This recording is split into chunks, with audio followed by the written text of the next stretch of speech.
Before he was elected to the Ukrainian presidency, Volodymyr Zelensky was an actor, comedian, and producer. Ironically, his most recent role was as an everyday guy who becomes the president of the country on the Ukrainian sitcom Servant of the People. Before you choke on this idea, remember that Donald Trump, Arnold Schwarzenegger, and Ronald Reagan were all entertainers before they were elected to office. So were Shirley Temple Black, Clint Eastwood, Jesse Ventura, Jerry Springer, Al Franken, Fred Thompson, Cynthia Nixon, Sonny Bono, Fred Grandy, Melissa Gilbert, and lots more. And that's just in the US alone. Why? Because even though we like to believe that we vote for candidates based on their knowledge and their experience with the issues, the truth is that name awareness and likability are very important parts of our decision-making process. So is the candidate's ability to communicate their ideas and their likability. And who could be better at that than a professional who built their career on a studied ability to play a role and communicate emotions?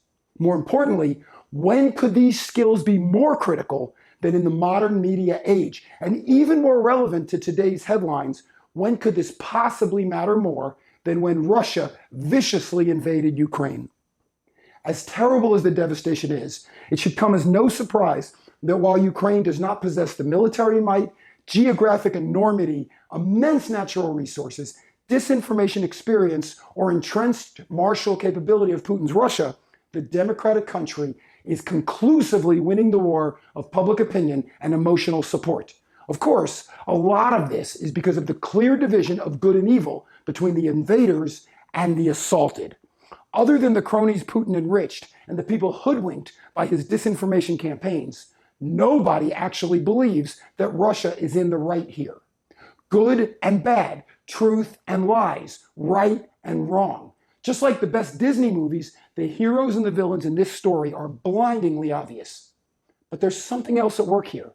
President Zelensky's brilliant mastery of the media, using social media footage and casual selfies ostensibly shot on his own phone.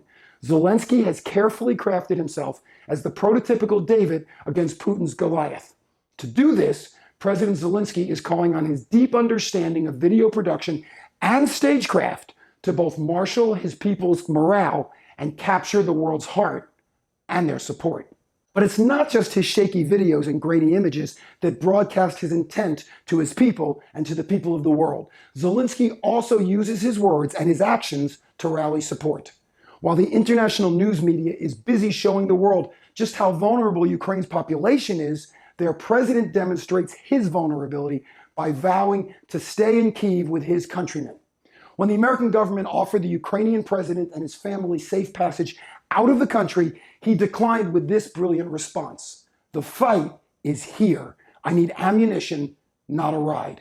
When asked how his forces were faring, Zelensky answered, "We are all here. Our soldiers are here. The citizens of the country are here." On a video posted Sunday morning, Zelensky buoyed his people with this: "This is our land, our country, our children, and we will defend all of this." And after the US State Department warned that Zelensky is a prime target for Russian aggression and Putin vowed to decapitate Ukraine's government, Zelensky gravely told European leaders that this might be the last time you see me alive. What Zelensky is clearly doing is telling his country and the world that he is standing tall and being vulnerable right along with his people. After all, despite our outdated belief that a leader is someone who can get others to run into burning buildings, or a leader is someone who can get others to scale insurmountable hills under enemy fire, like Churchill before him, Zelensky understands that the real job of a real leader is to use his bully pulpit to create other leaders. Has it worked? There's no doubt in my mind that the images we've seen of old men courageously standing in front of Russian tanks on Ukrainian roads and old women defiantly wearing yellow coats and blue bandanas on the streets of Moscow are all thanks to Zelensky's bravery and media mastery. And when Ukrainian soldiers on Snake Island told an attacking Russian warship to go F yourselves, they too were emulating their president's example, if not quite echoing his words. Zelensky's messages inspire the world without camera crews, teleprompters, studio lights, or makeup people. Instead, the president uses the same equipment each one of us has: a cell phone and an internet connection to change the world, telling his people to fight on and telling the rest of the world that his country deserves their support. And judging by the world's unprecedented reaction, this might prove to be the greatest role of Zelensky's life.